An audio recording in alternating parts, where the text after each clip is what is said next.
Spinal disc herniation आज के समय की एक बड़ी समस्या है जो यंग पॉपुलेशन में ज़्यादा हो रही है। नमस्कार, मैं हूं doctor Anil Kumar Kansal, HOD Max Hospital Shalimar Bagh. आज हम इस विषय पर बात करेंगे। ये हमारा स्पाइन है जिसमें 33 स्मॉल बोन्स होती हैं और 23 स्मॉल रबर की तरह जो आप देख रहे हैं डिस्क होती हैं जो शॉक ऑब्जर्वर की तरह काम करती हैं ताकि डिफरेंट एंगल पे हम मूवमेंट कर सकें। जो डिस्क हर्निएशन होता है उसमें ये डिस्क रप्चर कर जाती है या स्मॉल पार्ट बाहर निकल के नर्व को पीछे जो येलो दिख रही है इसको कंप्रेस करने लगता है, जिसकी वजह से बैक में दर्द हो सकता है, टांगों में दर्द जा सकता है, हाथ में दर्द जा सकता है, कमर में दर्द रह सकता है, चलने फिरने में दिक्कत हो सकती है, पैर हाथ सुन पड़ सकते हैं या उसमें कमजोरी आ सकती है। स्पाइनल डिस्क हर्निया के मरीज़ ज़्यादातर यंग होते हैं जो हमारे पास इस कंप्लेंट के साथ आते हैं कि उनको गर्दन या बैक में पेन है और इवन अपनी गर्दन या बैक हिला भी नहीं पा रहे हैं। साथ में कई बार हाथ या पैर में दर्द होता है, साथ में नमनेस या वीकनेस होती है। कुछ मरीज़ों को तो टट्टी पेशाब करने में भी दिक्कत हो जाती है। तो क्लिनिकली हम जब ये सिम्टम देखते हैं तो हम डायग्नोज कर पाते हैं कि डिस्क हर्निया की प्रॉब्लम की वजह से इनकी नस दब गई है। बट इसको डायग्नोज करने के लिए बेस्ट टेस्ट एक्सरेज होते हैं, सीटी स्कैन कर सकते हैं, इवन एमआरआई कर सकते हैं जो सबसे अच्छा टेस्ट है बट थोड़ा सा महंगा है और ये सब जगह अवेलेबल भी नहीं है।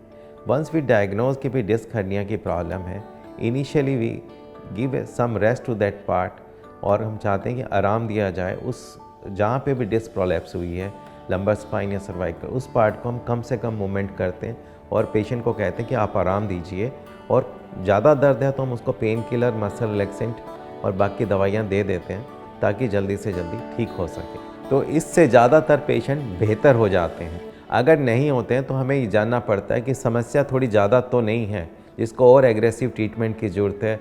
दवाइयों का हमें लेवल बढ़ाना पड़ता है, ज़्यादा दवाइयाँ, pain killers, muscle relaxant, stick bed rest करना पड़ता है और साथ में फिजियोथेरेपी के लेवल भी हम बढ़ा सकते हैं जिससे पेशेंट बेहतर हो जाए।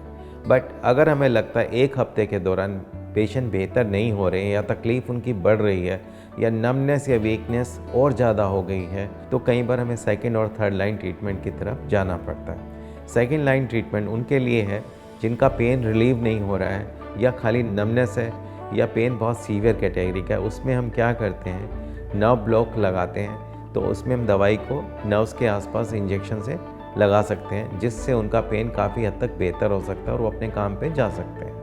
तो अगर उसके बाद भी पेशेंट रिलीव नहीं हो रहे हैं, आप हमारा स्टिक बेड रेस्ट कर रहे हैं, दवाइयाँ दे रहे हैं, फिजियोथेरेपी कर रहे हैं और सिम्टम्स नहीं बेहतर हो रहे, स्पेशली पेन और दूसरे सिम्टम्स लाइक वीकनेस आ गई है, नमनेस आ गई है, तब हमें सर्जरी की ऑप्शन लेनी पड़ती है। उसमें दो तरह से सर्जरी करी जाती है।